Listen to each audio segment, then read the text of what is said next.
Yo, I'm Dapper Nez, drop another how-to on y'all, and this time we're gonna do something little simple. We're gonna make a, as you can see right there, I got a big Tupperware bin there, so I'm gonna make a little, the best way to describe it, it's kind of like a sound box or a sound compressor box.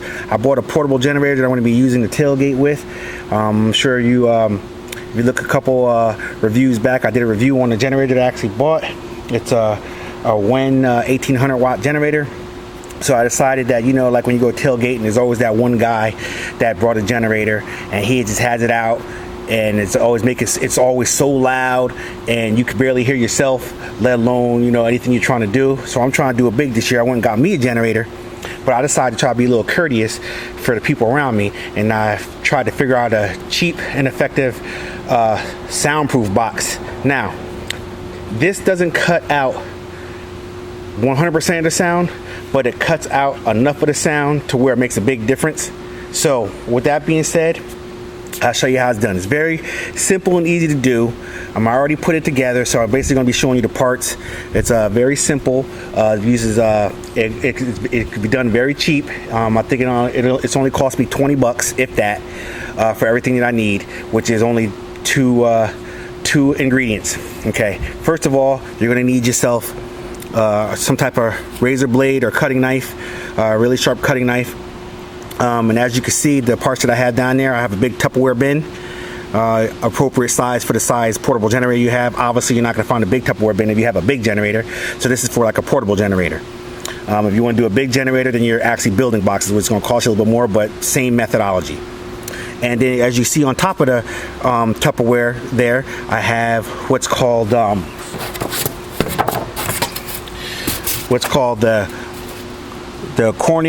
Owens Corning formula board. It's the same thing as that pink insulation that you use in your attic and stuff like that, or behind your walls, except it comes in rigid board form.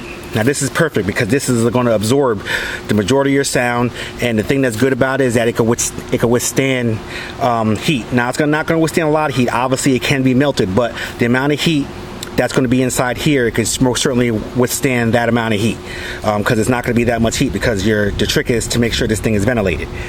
Okay, with that being said, let's get right to it.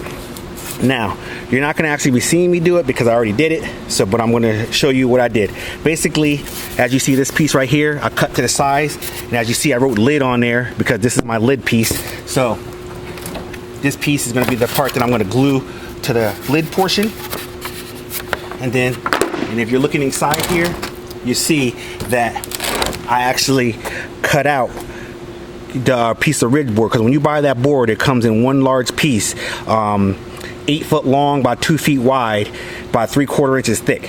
So basically you have more than enough for what you need for this. So basically you're going to measure and make sure when you get the Tupperware bin, and when you measure the top, you also measure the bottom, because the top and the bottom sizes are about an inch difference. So whatever measurement you get on the top, it's going to be an inch shorter at the bottom. So make sure you measure for that, so that way you don't do like I did and measure just the top, and then I end up having to shave off a lot of the sides in order to get to slide down into it. But you know, that was a small problem, easy to fix. When you got a nice sharp knife, it cuts right through that like a piece of cake. So you measure your pink board there to size, and then basically you just slide them in the sides, as you see I did there. I slide in on 3 sides. Now you ask, why did I only do 3 sides? Because one side, the side that's going to be pointed away from you, is going to be the side that you're going to cut a hole in. And as you see, like I did right here, I cut like a little flap hole. Now when I put my generator in there, that's where the actual exhaust is going to be coming out. So I have a little flap hole. I'm going to bend down, and so that way it could breathe out and let the exhaust out. Meanwhile, it's still suppressing the air. Now I could have cut, because I still had a lot of this board left. I could have cut a board and measured it, to cover that side, the fourth side. I could have did that, but there's really no need to, because that side is going to be the side that's going to be pointed away from you, whichever you are. So I'm going to be on this side of the box, and I'm going to have the exhaust going out the other side. So these three sides are going to be blocking all the sound that would ordinarily be coming in this direction, and all the sound is going to kind of be absorbed, and whatever the left is going to be reflected that way. But I'm going to be on this side, away from the sound. So I got my little trusty digital sound meter that I'm gonna show you the difference in how it sounds in the box, outside the box, and then in the box with the lid on it. So with that being said, I'm gonna go ahead and drop my little portable generator inside the box. Well, first of all, I'm going to start it up so you can see what the sound is outside the box, see what it rates at outside the box, and then we're going to drop it in the box. So let me go get the generator. I'll be right back. Okay, we back in. Got my little portable generator there. And let me start this bad boy up. Okay, flip the power to on. Make sure the choke is closed.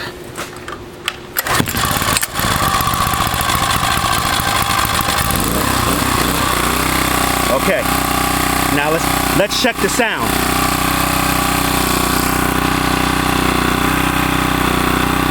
As you see,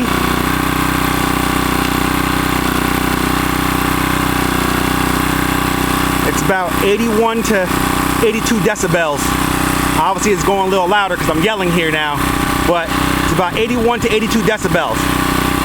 So now what I'm going to do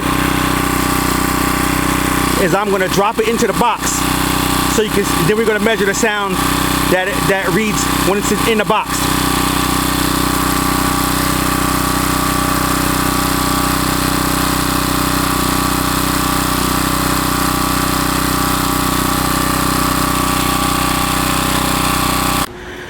Okay, as you see, I got it in the box now. I'm about to throw this lid on it real quick.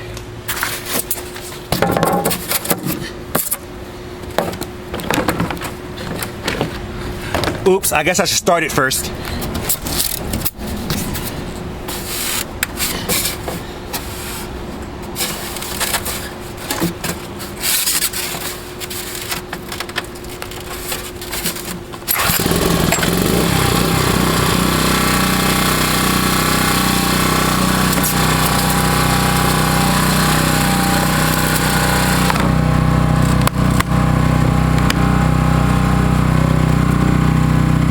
Okay, now let's get that measurement. Same distance with it inside the box to see what the difference of the sound is.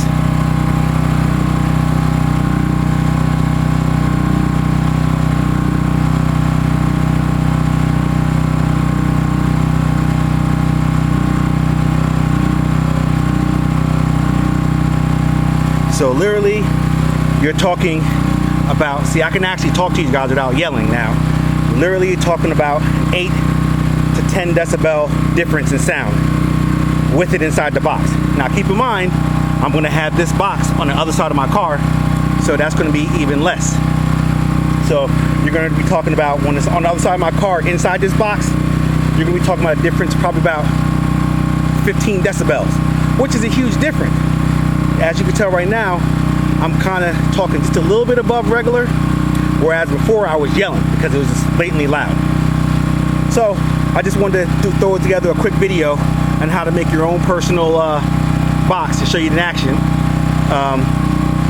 As you see, it's quick and simple. 2 ingredients, about 15 minutes of your time. Boom, got yourself a nice little sound suppressor for your portable generator. So for when you're tailgating or camping or whatever. So with that being said, this has been another how-to on how to make a portable generator sound suppressor sound canceling box, or a sound blocking box I should say. I'm Dapper Inez, and I'm out this piece.